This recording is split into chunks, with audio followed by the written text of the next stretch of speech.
सुरक्षित किया है। आपका धैर्य, आपका साहस उतना ही महान है जितना हमारे सैनिकों का शौर्य, उनका पराक्रम और उनकी वीरता है। इसलिए आज का ये अवसर केवल एक समारोह मात्र नहीं है, बल्कि उन अमर बलिदानियों के प्रति हमारी सामूहिक श्रद्धांजलि है, जो इसमें बैठे हुए एक एक जन की उपस्थिति यहां पर बता रही है। इतनी बड़ी संख्या में आप सब बताए यहां पर पधारे हैं, ये इस बात का प्रतीक है, ये इस बात का उदाहरण है कि उत्तराखंड की धरती वीरों के सम्मान में सदैव आगे रहती है। इसलिए यहां से भारत माता की रक्षा करने के लिए घर घर से वीर निकलते हैं, घर घर से जो है राष्ट्र के नायक निकलते हैं, राष्ट्र के प्रहरी निकलते हैं, जिनकी रगों में देशभक्ति का रक्त बहता है।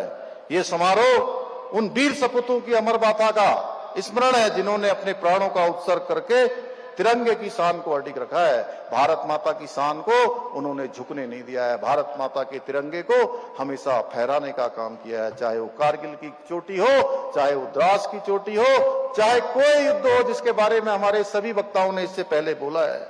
हमारे वीर सैनिक केवल सीमाओं के रक्षक नहीं है, बल्कि देश की आत्मा के प्रहरी है। बर्फ से ढकी हुई चोटियां, -डिग्री का तापमान, और मैंने स्वयं देखा है, चूंकि मेरा बचपन सेना और सैनिकों के बीच में बड़ा हुआ है।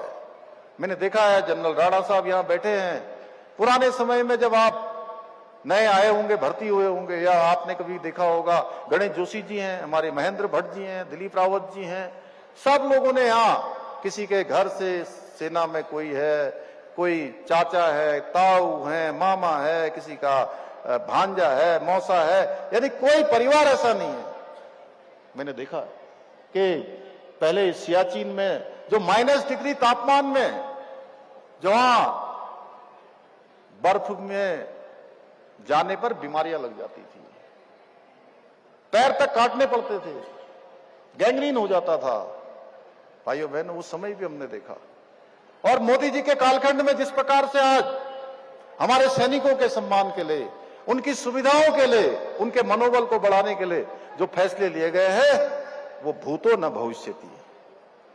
भूतो न भविष्यति मैं इसलिए कह रहा हूं कि आज जो मोदी जी के नेतृत्व में तमाम फैसले लिए गए, चाहे वो 1 रैंक 1 पेंशन की बात हो, या सैनिकों को ले अच्छे जैकेट देने हो, उनको अच्छे उपकरण देने हो, अच्छे बूट देने हो, ये सारी सुविधाएं 2014 के बाद मोदी जी देश के प्रधानमंत्री बनते हैं और ये सारी सुविधाएं हमारे सैनिकों के लिए जारी हो जाती हैं। भाइयों बहनों, ये प्रश्न है मेरा कि ये सुविधाएं पहले भी हो सकती थी,